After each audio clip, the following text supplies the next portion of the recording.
Hello everyone, welcome back to my channel. Thank you for joining us on this video. This is part of the A Cherry on Top Creative Team YouTube hop. And for the month of July, our theme is monochromatic. And now when I interpret monochromatic, I just think of that as trying to use as much as you can of just one color.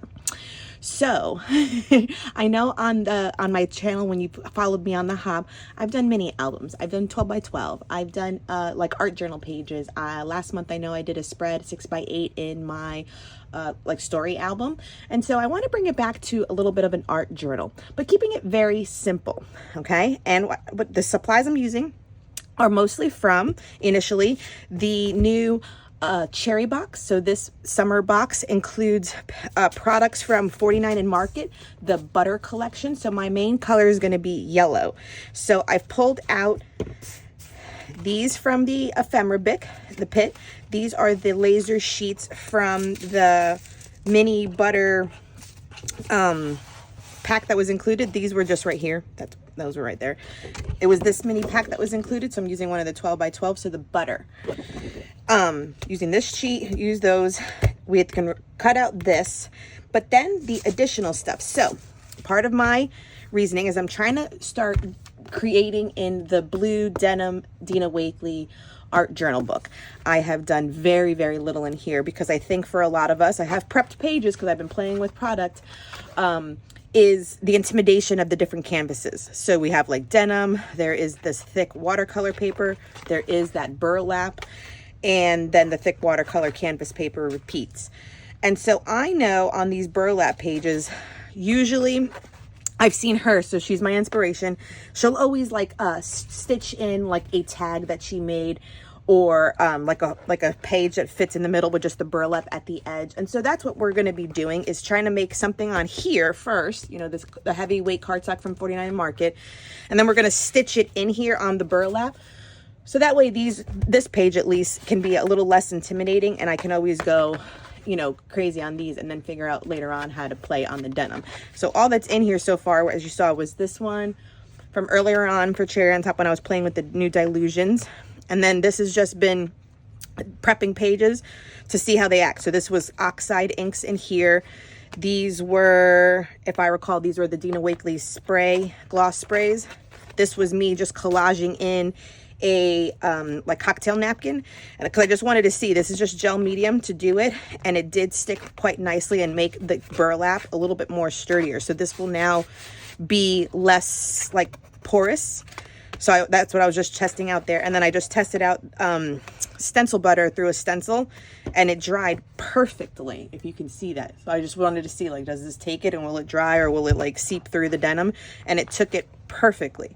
So that's just all the initial playtime I've had. So we're playing with the summer collection. I have the Sunshine Stencil Butter from last quarter's kit, the spring box. I've pulled out my inks and sprays that are all in the yellow family just to see if we can add a little bit more dimension. Then this collage paper that we can add is the Tim Holtz Ideology collage paper. It's called Botanical. So I just cut out a little sheet because I wanted to maybe cut out the flowers. And then this collage sheet is from Dina Wakley collage paper packs. So cherry kit we're using, and then just some collage elements to make it a more striking piece. Oh, and then I just pulled out these kind of florally stencils. These are from my stash. They're from Prima. So they're Prima. And there's no, I hate when stencils do this. There's no number or marking, but it's kind of like this rosy one, kind of like a daisy, and then this like all over scattered like flower print. And we'll see which one I need to use with the stencil butter. So I just kind of have like my options, and again, just keeping with yellow. So it's going to be mixed media, but like low key. So this is like beginner friendly, because like I said, I'm going to cut out a page that's going to go on the burlap. We're going to do here, we're going to just use a little bit. I need collage medium. Let me get that. So collage medium.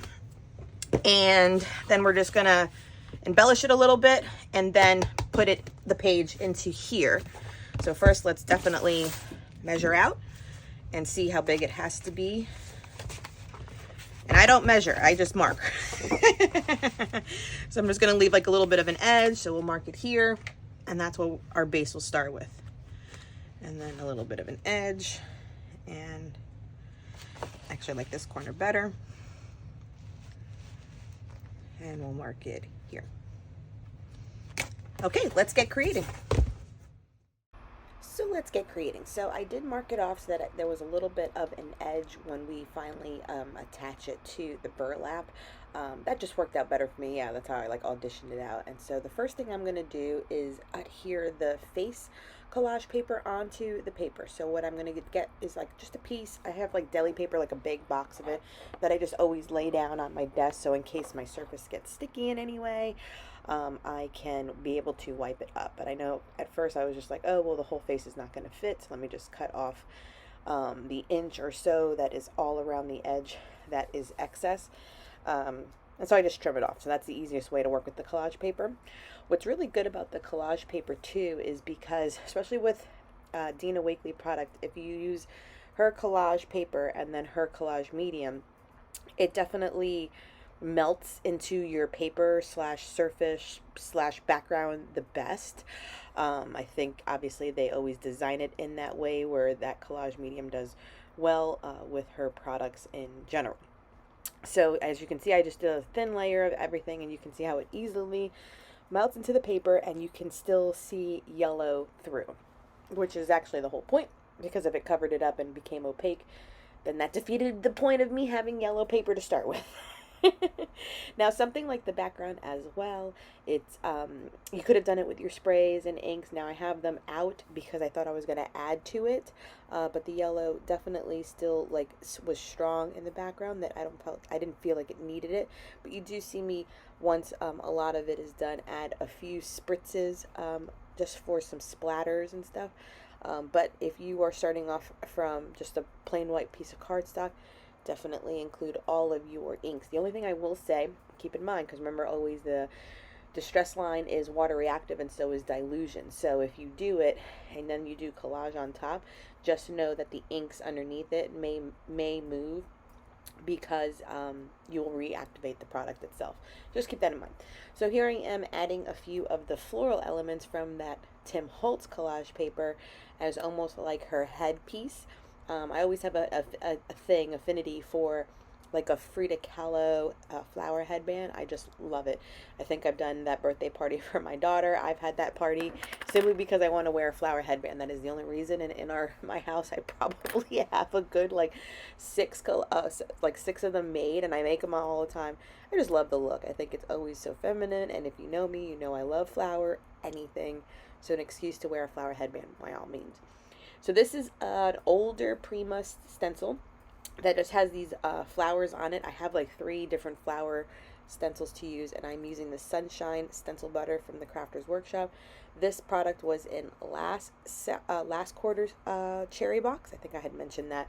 And so once you do the stencil butter, this does take a while to dry. So once I did this part, I then just took all of my supplies to the sink and cleaned them, and see, and there I am spraying. You saw me spray real quick. I just wanted to draw attention to that. So I added just more yellow like around where her hair would be.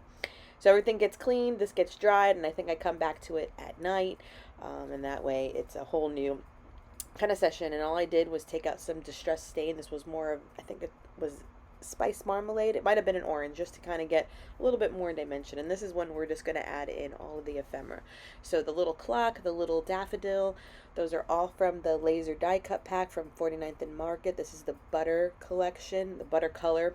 I know that they do the whole collection, and so are these added flowers and the butterfly. Were all from that laser die cut print, and it worked out great. So then when I'm looking at it still, I think to myself, okay, I like it. Do I add anything else? You know, we all go through this, and I still wanted some sort of title. I always can stamp something out, but I did still have this older puffy sticker collection from Maggie Holmes, and it said "So Sweet," and it was in yellow, and I just thought that's perfect.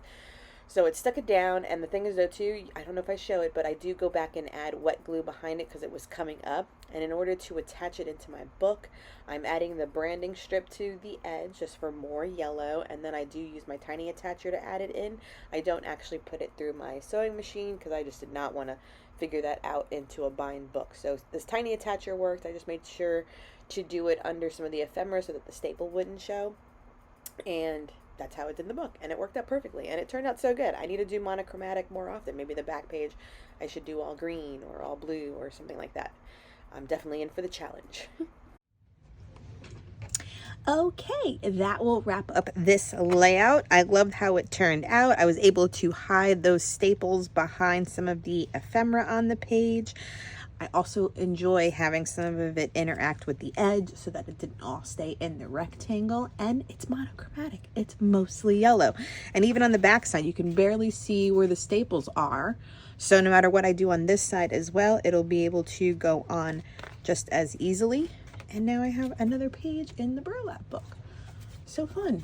Let me bring up closer so you can see all of the layers and this texture paste, the collage, the ephemera. Look how much it shines.